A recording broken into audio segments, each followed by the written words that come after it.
여러분, 호혜성의 규범이라는 말을 들어보셨나요? 호혜성의 규범. 잘 안 쓰는 단어인데 어렵게 들리긴 하지만 쉽게 말하면 이런 이야기입니다. 누군가 나에게 뭔가를 베풀면 나도 그 사람에게 베풀고 싶어진다라는 원리입니다. 그게 바로 호혜성의 규범이라고 하는데요. 살아가면서 누군가에게 도움을 주고 또 보답을 받는 것은 자연스러운 일입니다. 그런데 때로는 이 당연한 원리가 무너질 때가 있습니다. 은혜를 받기만 하고 갚지를 않거나 심지어 받은 후에 관계를 끊어버리고 도망가는 사람들도 있습니다. 최근에는 이를 먹고 튀었다라는 의미의 먹튀라는 신조어로 표현하기도 합니다. 더 나아가서 은혜를 악으로 갚는 경우도 있지요. 그런데 모든 관계가 오직 주고받는 관계, 그러한 계산으로만 유지된다면 어떻게 될까요? 이와 관련해서 연구한 학자가 있습니다. 조지 레건이 1971년도에 발표한 논문에서 실험 참가자들에게 작은 선물을 주면서 그리고 또한 도움을 주면서 이런 이야기를 했다는 거예요. 아무런 저는 보답을 기대하지 않습니다. 안 갚아도 돼요 라고 분명히 말했을 때 상대방은 예상과 달리 더 큰 감사와 신뢰를 느꼈다라고 보고가 되어 있습니다. 즉 관계가 계산이 아닌 순수한 호의에 기반할 때 오히려 깊은 유대감이 형성이 되었다는 것이죠. 반대로 선물을 주면서 은근히 이런 메시지를 주는 겁니다. 내가 이거 줬으니까 다음에 갚어. 내가 이거 해줬으니까 너도 나중에 꼭 갚아야 돼. 내가 이렇게 해줬으니까 너도 나에게 뭔가 해줘야 돼 라는 메시지가 전달이 되었대요. 분명하게 전달이 되면 상대방은 심리적인 압박을 받으면서 관계가 친밀해지지 않고 만족도도 떨어졌다라는 거죠. 이 조지 레건의 연구를 통해서 알 수 있는 것은 관계는 계산이 아니라 순수한 호의에 기반될 때 비로소 깊어진다라는 것입니다. 서로 도와주고 무언가를 받았으면은 나 역시 돌려주는 것은 자연스러운 일이지만 이것이 계산의 공식처럼 작동하기 시작하면 관계는 금세 메말라 버립니다. 여러분 잘 기억하세요. 받고만 하고 끝내는 사람들, 먹고 튀는 사람들, 먹튀하는 사람들도 좋은 관계를 가질 수가 없지만 내가 받았으니까 무조건 어떻게든 내가 갚아야 돼 라고 그거를 부담과 의무로 여기는 그런 사이도 관계가 깊게 형성되지 않다라는 거죠. 그냥 받으면 감사하고 나도 호혜성의 규범대로 다시 돌려주고 주고받고 해야지. 내가 받았으니까 저는 먹고 절대로 입 싹 닦는 사람 아닙니다. 주변에도 그런 분들이 계세요. 뭐 하면은 갚아야죠 하고 진짜 그 다음 날에 바로 돌아오는 분이 있는가 하면 그런 분들 하면 좀 부담스럽어요. 주기도 부담스럽고 받기도 부담스럽고 그런 분들이 있으니까 여러분 이런 주고받는 것에는 조금 의무를 가지되 유연하게 하는 것도 좋은 것 같아요. 물론 우리가 살아가는 세상 적절한 보상과 공정한 교환이 필요합니다. 상대방이 내가 준 것만큼 돌려주지 않으면 불만이 생기기 마련이죠. 그런데 지나치게 1대1 교환이라는 기준을 내세우게 되다 보면 서로 관계 속에서의 호의, 신뢰, 사랑, 친밀함은 사라지고 계약적인 거래만 남게 됩니다. 미시간 대학 사회연구팀에서 부부의 결혼 만족도 연구를 했습니다.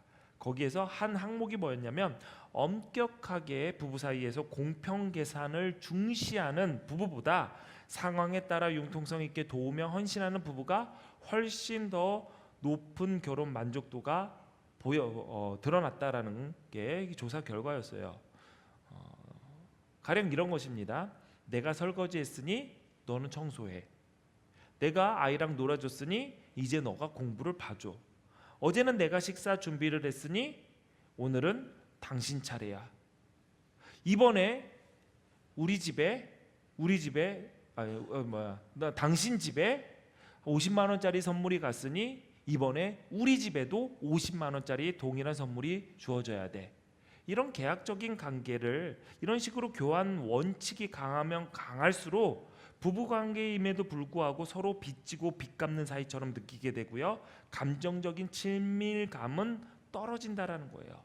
여러분 부부가 앉은 분들 한번 얼굴 한번 보세요. 계약자인가 아니면은 동반자인가?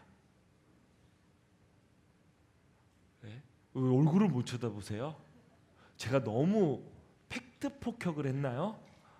예, 곧 명절이 다가옵니다. 예, 계약자가 아니라 동반자가 되셔야죠.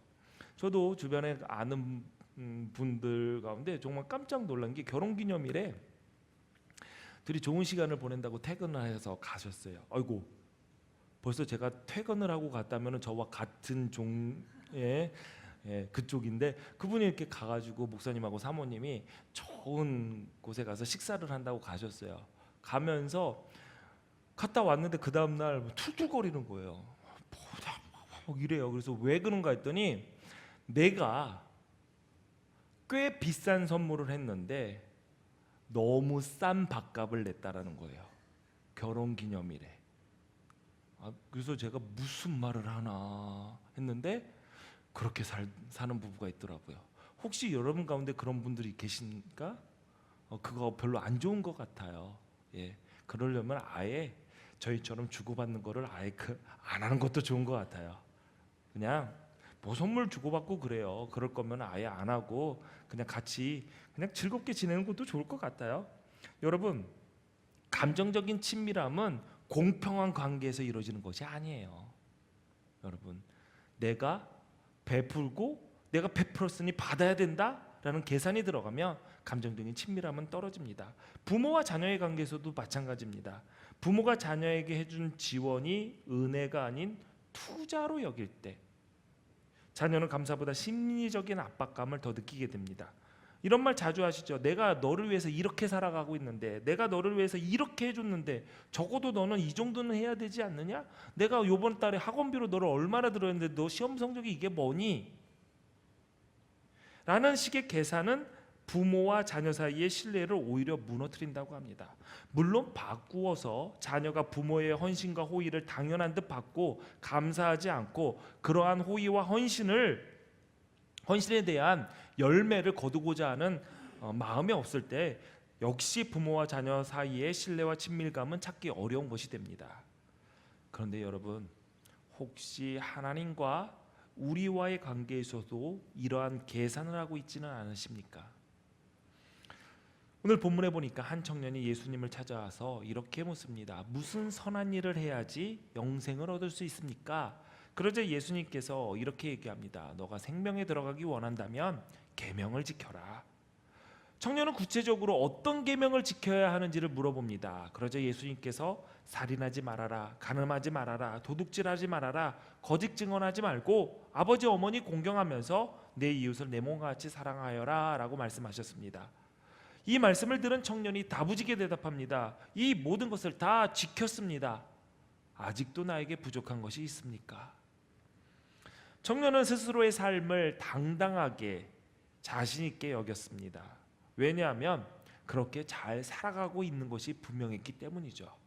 그는 영생을 얻기 위해서 내가 무엇이 부족한 것인가 궁금해서 예수님의 가르침을 받으려고 예수님께 질문했다고 보기는 어렵습니다. 왜냐하면 이미 다 율법도 알고 있었고 계명을 지키고 있는 사람이었기 때문이죠.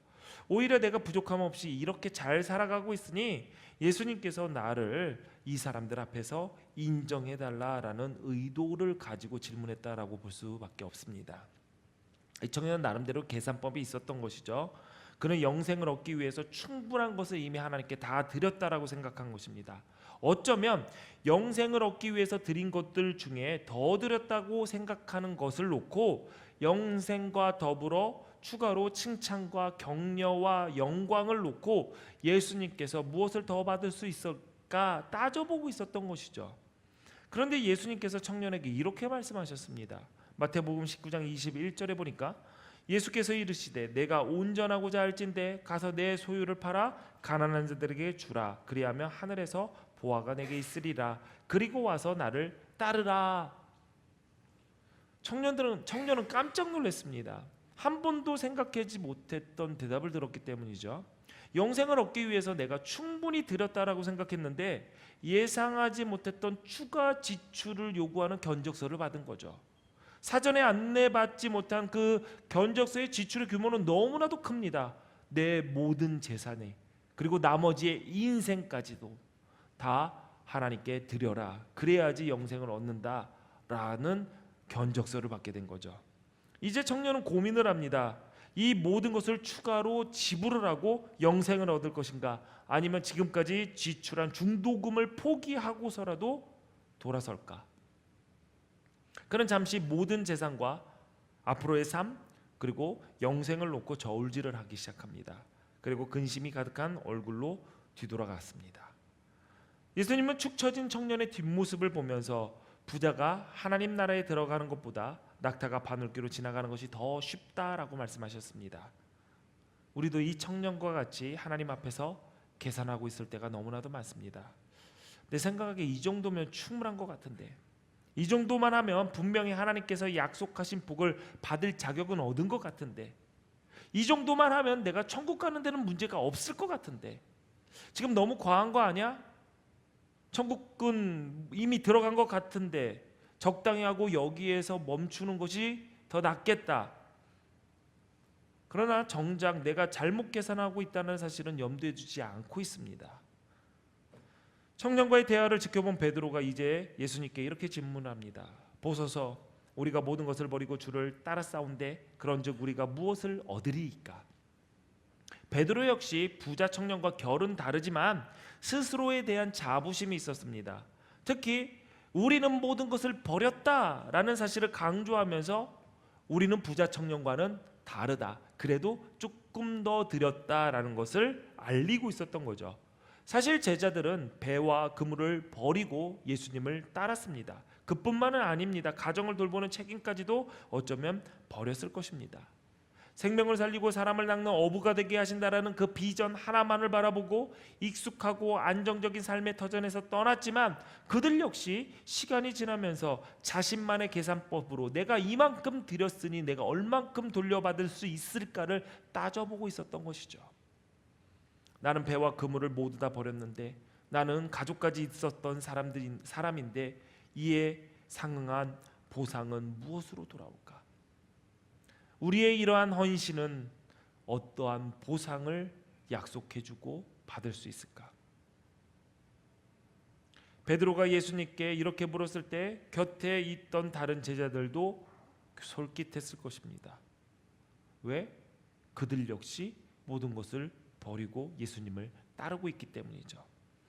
우리는 어떨까요? 나도 주일 다른 사람들 다 집에서 편히 쉴 때 아침부터 나와 예배드리고 봉사하고 넉넉하지 않은 살림에도 불구하고 헌금 드리고, 나의 이런 헌신은 하나님께서 무엇으로 갚아주실까? 욥기에서 사탄은 욥의 경건에 대해서 이렇게 하나님께 의의를 제기합니다. 하나님, 욥이 아무것도 바라는 것 없이 하나님을 이렇게 경외하면서 살아가겠습니까? 욥기의 주제는 우리가 생각할 때 의인이 아무런 잘못도 하지 않았는데 의인이 겪는 고난에 대한 말씀이다라고 알고 있지만, 더 정확하게 말하면서는 보상이 약속되어 있지 않는 상황 속에서도 믿음을 지킬 수 있는가입니다. 사탄은 이렇게 얘기합니다. 보상이 없으면 절대 믿음은 지킬 수 없다. 정말 그것은 불가능한 일일까요? 우리는 살면서 신앙생활을 하면서 너무나도 자주 하나님께 나의 계산법을 들이밀고 흥정을 시도합니다. 말로는 순수하게 헌신한다고 하면서 속셈이 따로 있을 때가 많습니다. 그런데 기억하십시오. 중요한 것은 보상이 아니라 은혜입니다. 모든 것을 버리고 주를 따른 우리들은 무엇으로 보상받을 수 있습니까? 라고 묻는 제자들에게 예수님은 천국의 12보좌와 그리고 버린 것의 여러 배를 받고 영생을 상속받는다라고 약속하셨습니다. 그런데 마지막 말씀이 조금 의미심장합니다. 우리 같이 읽어볼까요? 시작. 그러나 먼저 된 자로서 나중되고 나중된 자로서 먼저 될 자가 많으니라. 아멘. 먼저 된 자가 나중되고 나중된 자가 먼저 된다. 모든 것을 약속하고 너가 버리고 너희가 나를 따랐으니 충분한 것을 보상해 주겠다. 그러나 하면서 이 말씀을 하셨어요. 보상만을 기대할 때 제자들이 잘못된 길로 빠져서 자신의 영광을 추구하고 넘어질 수 있음을 알기에 경계하는 뜻으로 먼저 된 자가 나중되고 나중된 자가 먼저 되는 경우가 많다라고 말씀하셨습니다. 사실 우리는 살아가면서 서열에 대해 관심이 많습니다. 남자들 모이면은 뭐부터 묻죠? 나이부터 묻습니다. 그래서 서열을 정리하죠. 누가 형님인지. 비슷하면은 누가 돈이 더 많은지, 누가 사회 경력이 긴지, 누가 더 높은 자리에 올랐는지, 누가 군대를 빨리 갔다 왔는지, 그걸 별거를 다 계산을 하면서 서열을 짰습니다. 서열을 따집니다. 내가 더 높은 곳에 올라가려고, 내가 더 먼저 가려고. 남자들만 그러나요? 여자들은 안 그럴까요? 다 똑같습니다. 우리 아이들도 똑같죠. 1등 하면서 좋아합니다. 별것도 아닌 것도 1등이에요. 남보다 앞서고 싶어 합니다. 그러나 주님께서 뒤에서부터 라고 말씀하시면 지금 그 순간 지금까지 앞서기 위해서 해왔던 모든 경쟁은 다 쓸데없는 일이 되어버립니다. 우리의 몸이 주님을 따르는 길에 서 있다 하더라도 여전히 나의 영광을 추구하며 내 계산을 앞세울 때 이것은 우리의 우상이 되어서 우리의 삶을 좌지우지하게 될 것입니다. 우리는 이것을 경계해야 됩니다. 예수님께서 말씀하신 탕자네 가족 이야기를 해보겠습니다. 우리가 잘 아는 이야기죠. 그 아버지에게는 제멋대로인 둘째 아들과 그리고 그 둘째 아들과는 판이하게 다른 믿음직한 큰아들이 있었습니다. 맏아들은 아버지에게 믿음직스럽고 순종적인 아들이었습니다. 동생이 그짓고라고 돌아온 그날도 그 큰아들은 열심히 밭에서 일하고 땀과 먼지를 뒤집어 쓴 채 해질녘에 집으로 돌아오고 있었습니다. 근데 집이 가까워져 보니까 집 분위기가 잔치 분위기예요. 사람들이 분주하게 움직이고 시끌벅적합니다. 음악 소리에 춤추는 소리 들립니다. 고기 굽는 냄새도 나죠. 냄새 맡아보니 이게 보통 고기는 아닌 것 같아요. 염소나 양 같은 것이 아니라 소 굽는 냄새예요. 무슨 일인가 종을 시켜서 먼저 알아봤습니다. 그랬더니 그 망나니 같던 동생이 받은 유산을 다 탕진하고 돌아왔는데도 불구하고 아버지가 환영의 잔치를 열었다는 소식을 들어요. 그래서 소를 잡았대요. 큰아들이 분개를 합니다. 집에서 음악 소리와 사람들의 춤추는 소리가 들리고 고기 굽는 냄새가 온 동네를 진동해도 그냥 발을 돌렸습니다. 축하잔치에 동참하는 대신 들로 나가서 스스로 나는 아버지께 버림받은 피해자구나라고 피해자로 둔갑시키고 자신을 둔갑시키고 그 상처를 혼자 곱씹기를 반복합니다. 아버지는 큰아들이 오지 않자 나가서 아들을 찾습니다. 그리고 잔치에 같이 가서 함께 즐기자라고 달랩니다. 그제서야 큰아들은 아버지에게 서운한 마음을 이렇게 표현합니다. 내가 여러 해 아버지를 섬겨 명을 어김이 없거늘 내게는 염소 새끼라도 주어 나와 내 벗으로 즐기게 하신 일이 없더니 아버지의 살림을 창녀들과 함께 삼켜버린 이 아들이 돌아오매 이를 위하여 살찐 송아지를 잡으셨나이다. 큰아들 아이 이야기가 틀린 이야기 있습니까? 없습니다. 다 맞는 말입니다. 큰아들이 아버지께 서운한 게 이상합니까? 아닙니다. 당연해 보입니다. 어째서 망나니에다가 제멋대로인 둘째 아들에게는 그리고 재산을 탕진한 그 아들이 돌아왔다고 잔치를 열어주면서 지금까지 아버지 곁에서 착하고 순종적이고 아버지의 재산을 위해서 열심히 일하고 노력했던 큰아들에게는 정말 아무것도 해주지 않았단 말입니까? 그런데 이 이야기를 하고 순종적이고 믿음직한 맏아들을 예수님은 칭찬하시지 않았습니다. 지금 맏아들은 아버지의 믿음직하고 순종하는 아들로 살아온 그 대가를 받지 못한 억울함을 아버지에게 꺼내놨던 것이죠. 내가 그동안 아버지의 명을 거역한 적이 있습니까? 내가 아버지의 명을 순종하지 않은 것이 있습니까? 그렇다면 나에게는 보상이 있었어야 되는 거 아닙니까? 그런데 친구들하고 먹으라고 염소 새끼 한 마리 잡아준 적이 없는데 쟤는 살찐 송아지를 잡아줍니까? 불공정한 거래 아닙니까? 이 계약은, 이 계산은 공정하지 않습니다. 억울합니다. 라고 얘기한 것이죠. 자신을 볼 때 동생이 한 건 아무것도 없어요. 아버지에게 손해를 끼쳤으면 끼쳤지 도움이 된 것은 하나도 없었습니다. 그러면은 응당 아버지는 동생에게 배상을 요구하거나 아니면 네 할 일 네가 알아서 한다고 했으니 네가 나가서 알아서 먹고 살든가 해라 라고 다시 쫓아보내야지 마땅한데 도리어 그를 위해 살찐 송아지를 잡아 잔치를 벌이니 얼마나 서운했겠습니까? 얼마나 자기감이 듣겠습니까? 많은 사람들이 하나님은 불공평하다라고 말을 합니다. 그렇게 말하는 사람들은 하나님께 서운하고 섭섭하고 화나 있는 사람들입니다. 내가 볼 때 하나님은 선하시지도 공평하시지도 않아. 이런 사람들의 대부분은 스스로 내가 하나님을 위해서 어느 정도 뭔가 해한 게 있다라고 여기는 사람들이 대부분입니다. 그래서 하나님이 이제 나에게는 내가 한 것만큼 그 빚을 갚아줘야 되는데 하나님이 먹고 튀었다라고 생각을 하는 거죠. 제가 목회를 하면서 사실 이런 생각을 가진 분들을 꽤 많이 받았습니다. 누군가가 잘 됐어요. 그러면은 축하해 주지를 못하고 저한테 찾아와서 얘기를 합니다. 목사님, 제가 지금까지 이렇게 충성을 했는데, 이렇게 많이 드렸는데, 이렇게 많이 기도를 하고, 이렇게 많이 예배를 했는데 왜 저 사람만 기도 들어주고 제가 한 기도는 왜 안 들어주세요? 어느 자식이 잘 됐어요. 그럼 그래요. 제가 한 거보다 내가 더 열심히 했는데 왜 제 자식만 잘 되고 왜 내 자식은 저 모양입니까? 내가 기도하고 봉사하고 성경 읽은 것이 몇 장인데요. 교회에 나와서 예배했는데요. 그런데 하나님은 왜 나에게 아무것도 주지 않습니까? 여러분, 기도하고 봉사하고 성경 읽고 교회에 나와 예배하는 것, 이것이 하나님의 은혜를 누리기 위한 방편이 아니라 하나님께 무언가 받아낼 자신의 공로로 여기고 계산하고 계십니까? 이렇게 계산적인 사람들을, 이런 계산적인 관계로 하나님을 경외의 대상이 아닌 계약의 대상자로 보는 사람들, 그런 사람들의 마음에 늘 자리하고 있는 것이 있습니다. 뭐냐? 억울함, 섭섭함, 분노, 상처.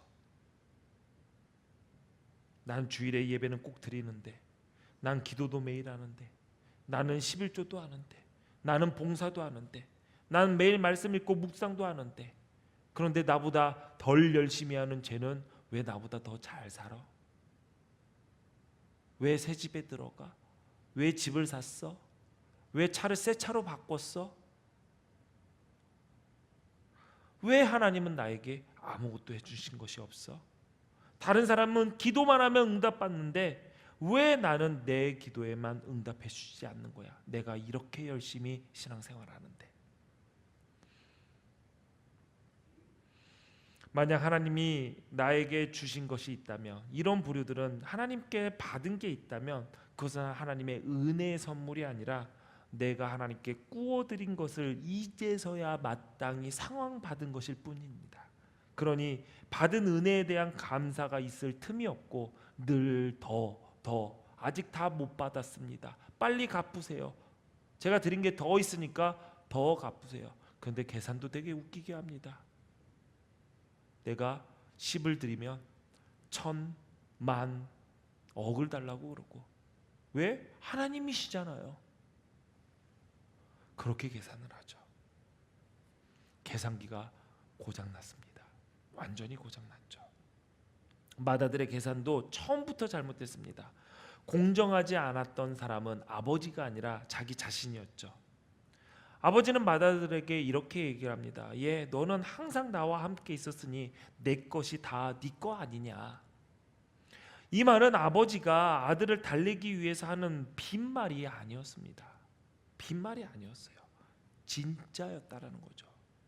동생이 아버지의 유산을 상속받을 때 그때 큰 아들도 유대의 상속법에 따라서 동생이 받을 2배의 몫을 상속받았습니다.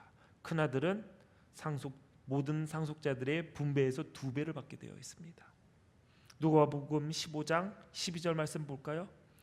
작은 아들이 아버지에게 말하기를 아버지, 재산 가운데 내게 돌아올 복을 나에게 주십시오라고 하였다.